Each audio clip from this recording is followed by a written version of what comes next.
So without further ado, I would like to introduce Miss Nia Davis McGregor to talk to us about dream analysis.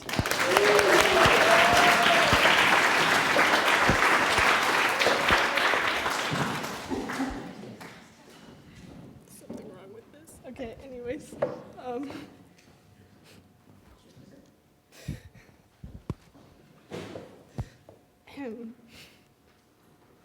Oh yeah. Thanks. Okay. Imagine this. You're running down a path in a dark forest. You know there's something chasing you, but you can't see what it is. You know that every time you look away, it gets a bit closer. In the bushes beside you, you see a flash of orange. You try to run faster, but your legs feel heavy and you don't think you can run any longer. Suddenly, something grabs you. You turn around to see something like this. That's one of the dreams I've had that I still remember. Raise your hand if you can think of a dream you've had. Okay, now keep your hand up if you know why you had that dream. Okay, so not a lot of you. That's why I chose this topic. Hello, my name is Nia Davis McGregor, and welcome to my Masterworks presentation on dream interpretation. In this presentation, I'm going to talk about the subconscious mind, a few methods of dream interpretation, a couple of theories on what dreams can be used for, and finally, my experience with interpreting dreams. So first of all, I'm going to talk a bit about the sleep cycle. The sleep cycle is made up of 5 stages, the first 4 of which are named by number, and the 5th is known as rapid eye movement, or REM for short. When we sleep, we move through these stages in a repeating cycle known as the sleep cycle. So when you go to sleep, you start in stage 1, then move into 2, 3, and 4, and 3 and 4 are like deep sleep stages, so that's when you actually rest. And then 4, 3, and 2 are then repeated before REM sleep. Stage 2 is often repeated again after REM, and the cycle continues.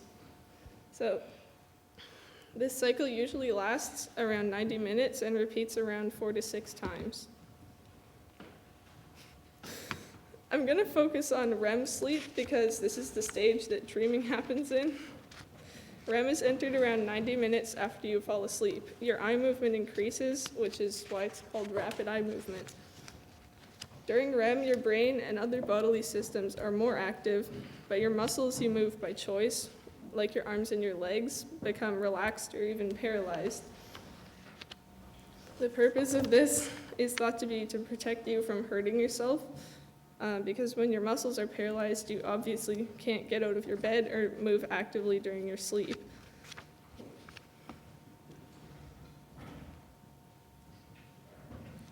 Okay, a basic definition of consciousness is being aware of your surroundings and thoughts.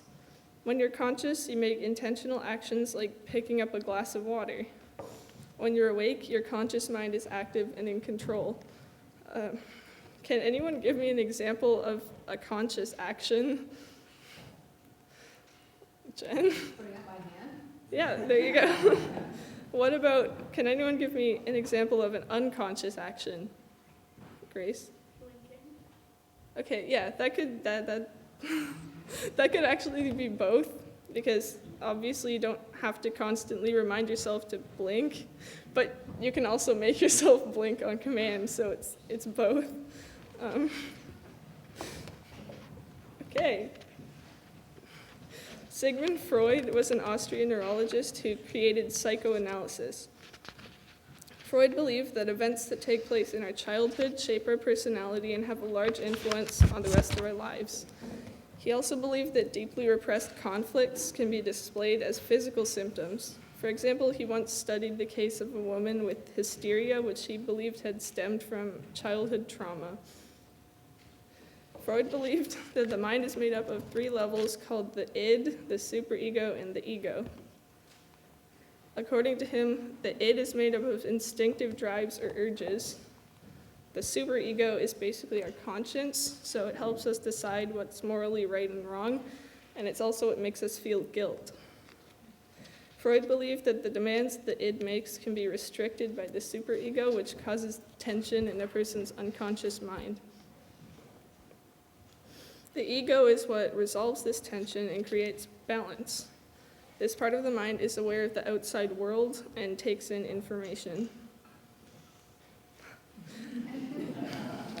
Both the superego and the ego have a big role in censoring and filtering through the thoughts that come out of the unconscious mind.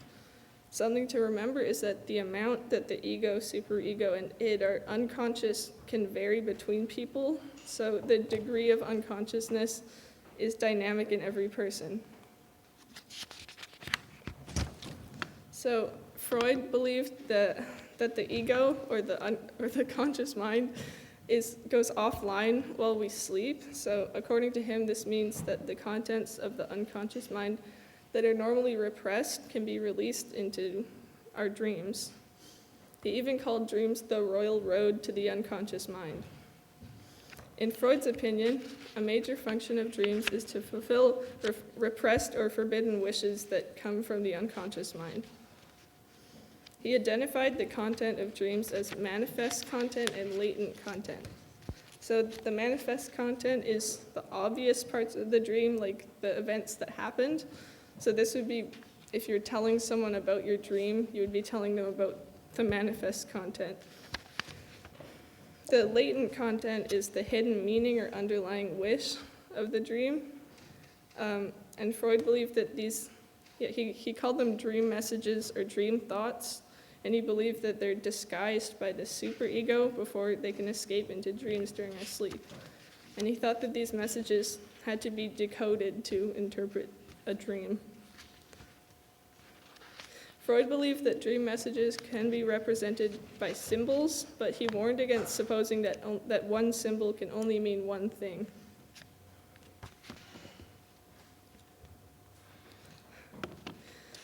Carl Jung was originally a follower of Freud's theories and ideas. He was basically Freud's apprentice and successor, but eventually he started to disagree with some of Freud's ideas, and he went on to create his own theories. Like Freud, he believed that we have an ego that takes in reality, it takes in the outside world. He also believed that the unconscious is made up of two layers, the personal unconscious and the collective unconscious. The personal unconscious is similar to Freud's idea of the unconscious mind. According to Jung, the personal unconscious contains repressed memories and forgotten information, and it's focused on a person's inner world. Lastly, he believed in what he called the collective unconscious. So he believed that this collective unconscious is born with you rather than being developed throughout your life. To understand the concept of the collective unconscious, you need to know a bit about what Jung called archetypes. You can think of archetypes as being the mental counterpart of instinct. So they influence how a person may potentially act in certain situations.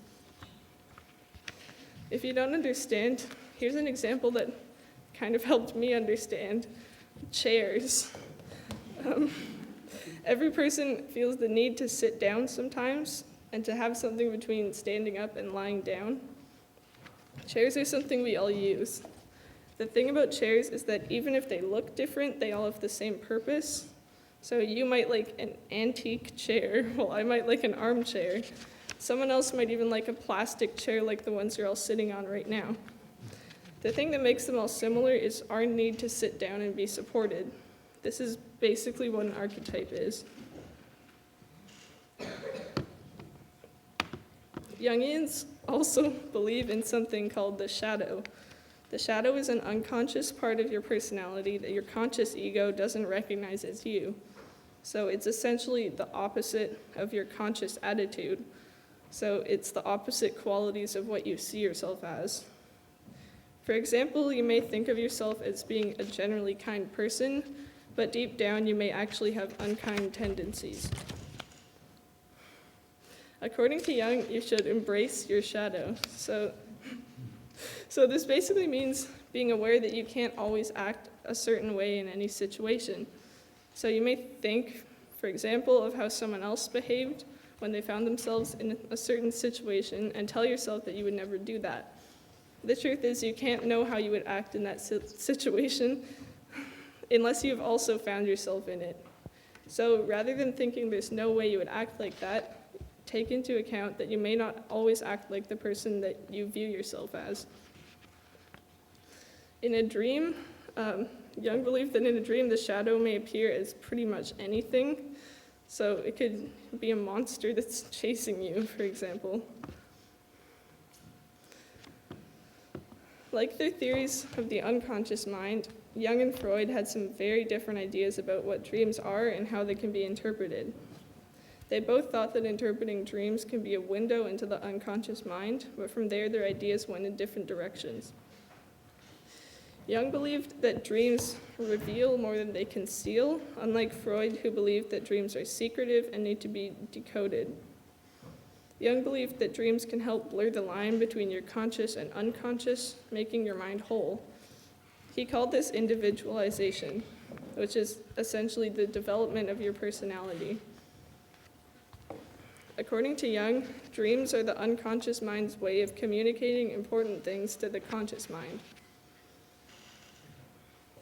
Jung believed that by analyzing our dreams, we can gain a better understanding of ourselves. He looked at dreams from the perspective of 3 different levels. The surface level, which kind of explains itself, is just looking at it at a surface level, the collective level, and the archetypal level. The collective level relates to your social grouping, community, or family, while the archetypal level, which I find kind of hard to understand, shows universal themes and archetypes common to all of humanity. He believed that this level of dream analysis is beyond the control of humanity. In a dream, a Jungian analyst will look for anything that's new or surprising that the conscious attitude should be aware of.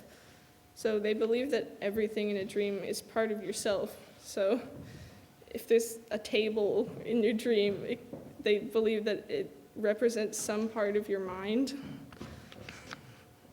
Jung believed that it's healthy to experience holding polarities or opposites. For example, good versus bad, feeling versus thinking, and introversion versus extroversion are all polarities. According to Jung, it's better to hold both polarities than to only experience one or the other. Think of it as black and white. With both black and white, you can make every shade of gray, but with only one or the other, you can only have the one shade. So overall, the basic idea of Jungian dream analysis is that by bringing these polarities into awareness, a person can gain more self-knowledge and generally just have a better sense of themselves. So after looking so much into the theories of Jung and Freud, I decided that I wanted to look at other people's ideas as well. Jung and Freud both made major contributions to dream interpretation, and a lot of psychology that we have today stems from their ideas. But we also have to remember that they are only 2 people, and that their ideas have been evolved by other people to become what we have now. I decided that I wanted to look a bit into methods of dream analysis from other places and cultures around the world, because I hope to see what differences and similarities they have to what I've learned so far. So the first thing I looked at was vision quests, which are a rite of passage in some indigenous cultures in North America. From what I've read, a vision quest is usually only done by young men as an entrance into adulthood. So it involves a series of ceremonies that are led by the elders in a person's community. During a vision quest, the individual will stay in isolation at a sacred site in nature. The participant will typically stay in this place and fast for 4 days and nights. Sometimes they won't sleep at all, but they may enter a state of unconsciousness. During this time, they will experience dreamlike visions or hallucinations. These visions are sacred and have a specific meaning to the person who received them.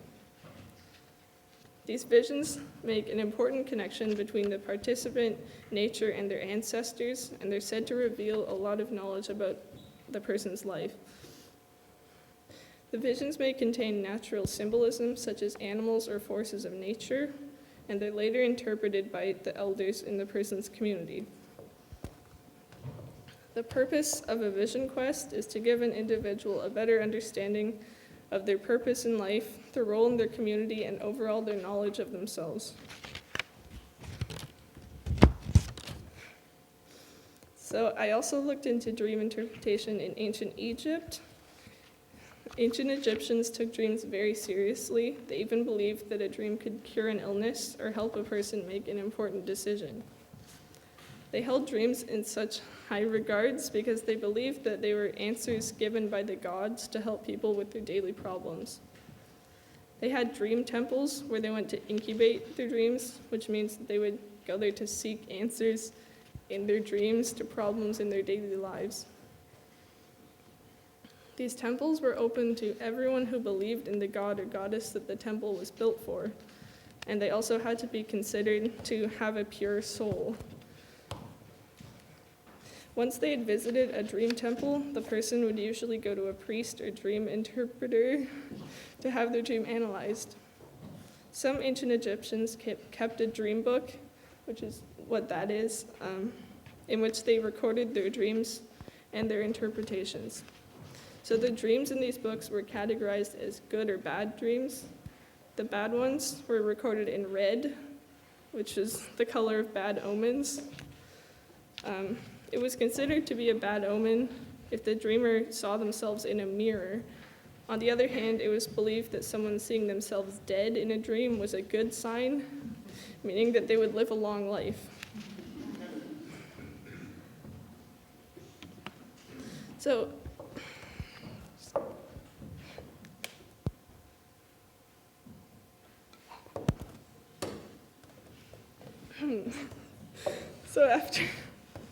after all this research, I had a new question.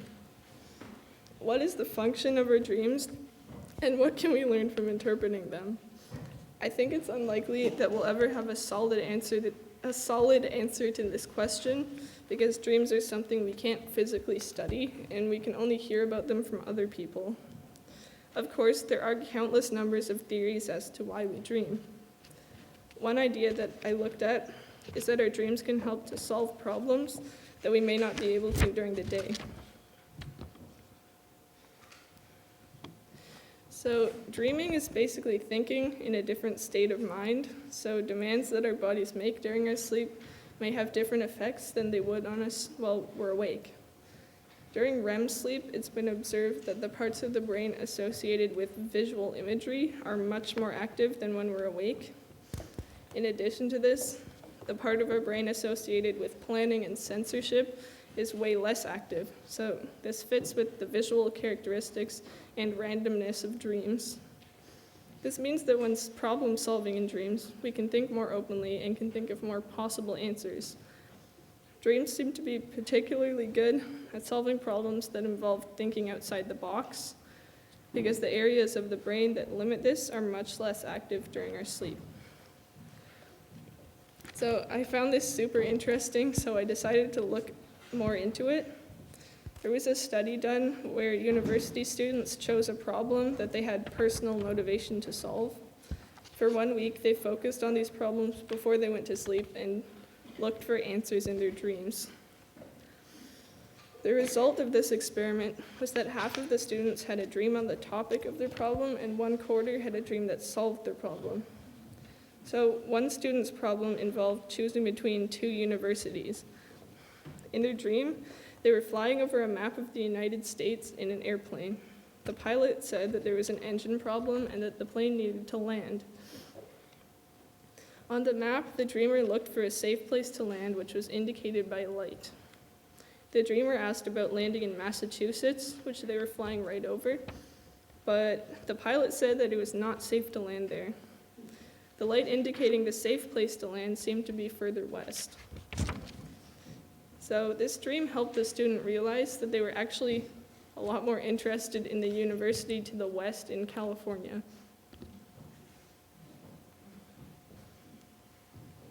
Okay, so dreams are particularly useful for problems that need to be visualized to be solved. So there are many examples of this happening. Mary Shelley dreamed of two very important scenes from Frankenstein.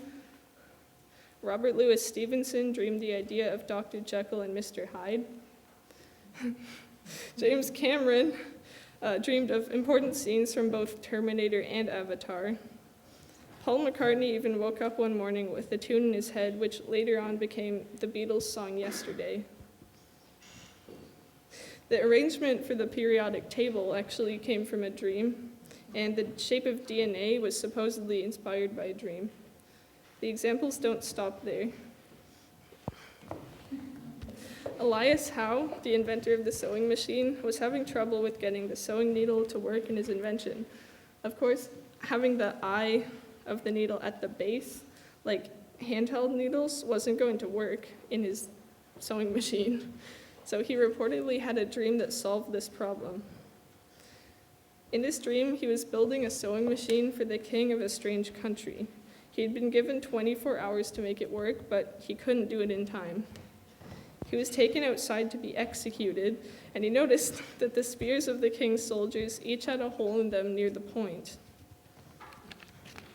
So when he woke up, this dream stuck with him, and by the end of the day, he had the model of the sewing needle with the eye at the point that we now use in sewing machines.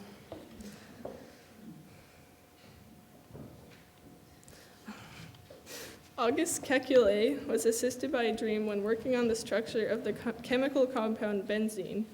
At the time, the structure of all known molecules was a straight line. Kekulé was trying to fit the known atoms of benzene into this type of structure, but he kept failing.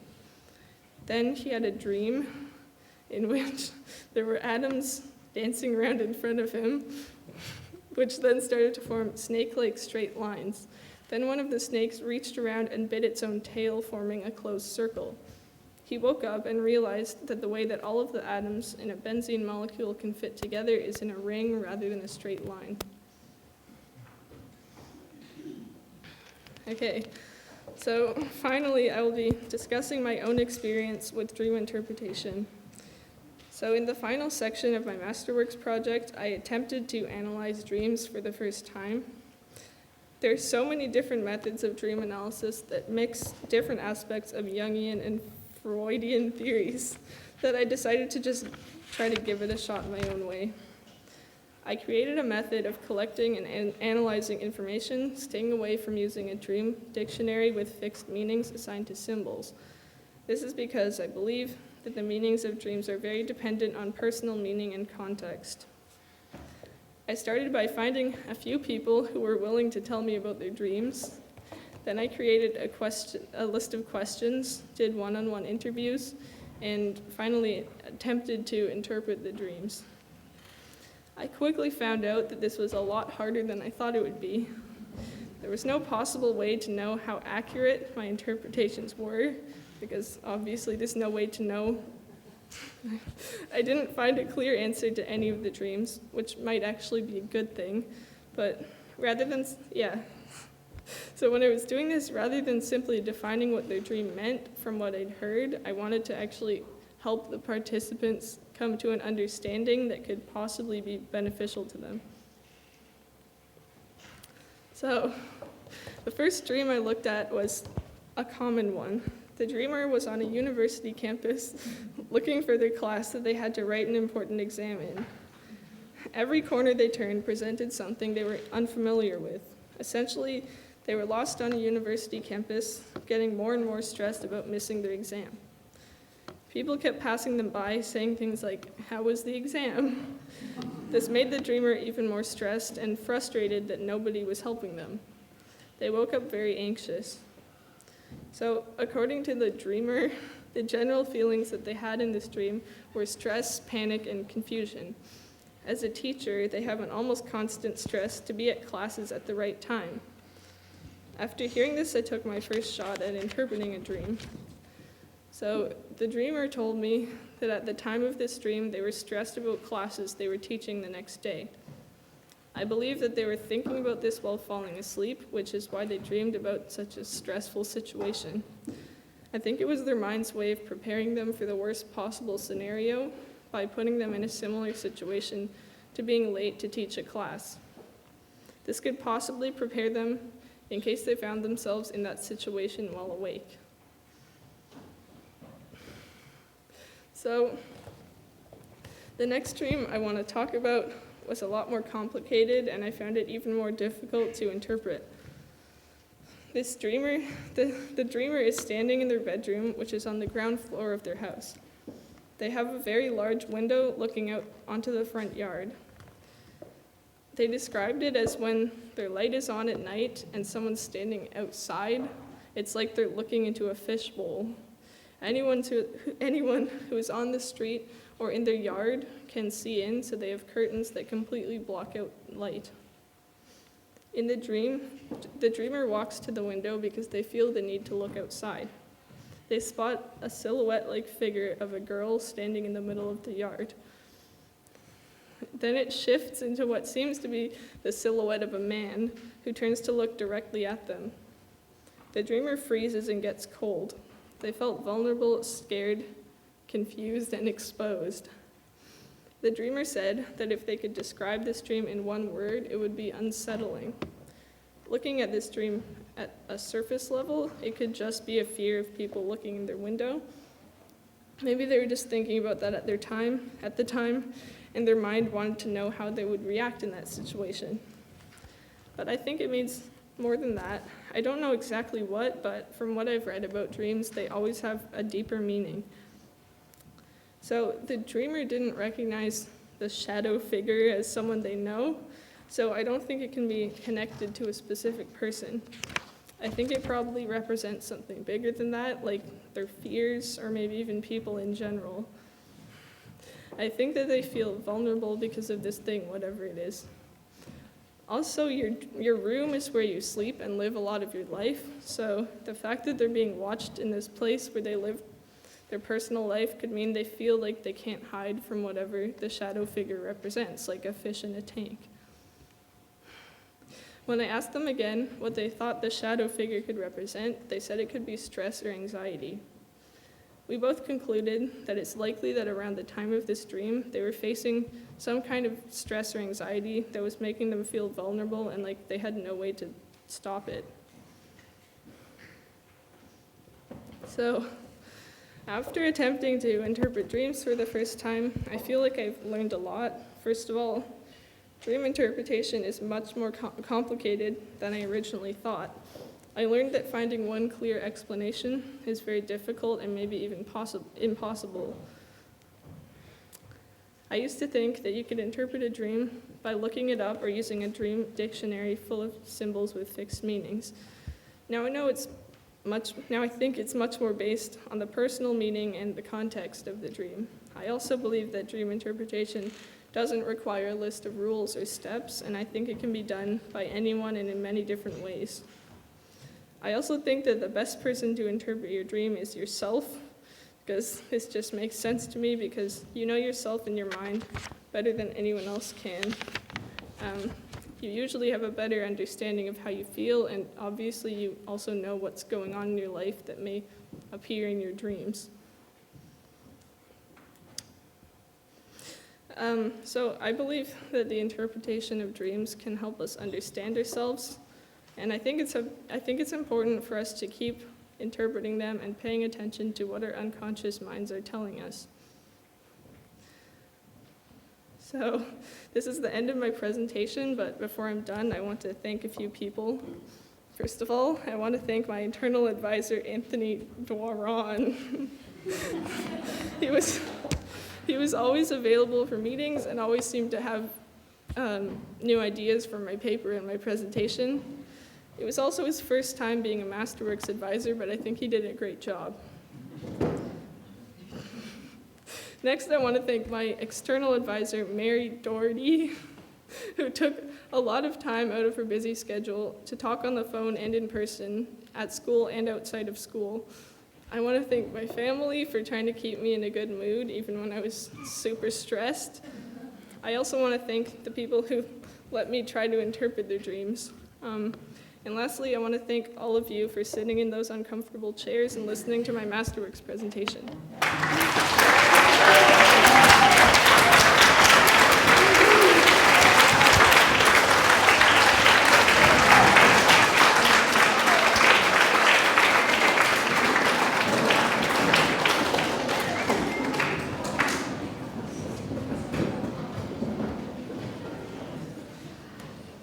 Ms. Davis McGregor, you did such a great job of taking so much research and making it into a very understandable and interesting presentation. So thank you for that. I would like to make an important announcement that Ms. Nia Davis McGregor has met all the requirements of the Masterworks program at Island Pacific School.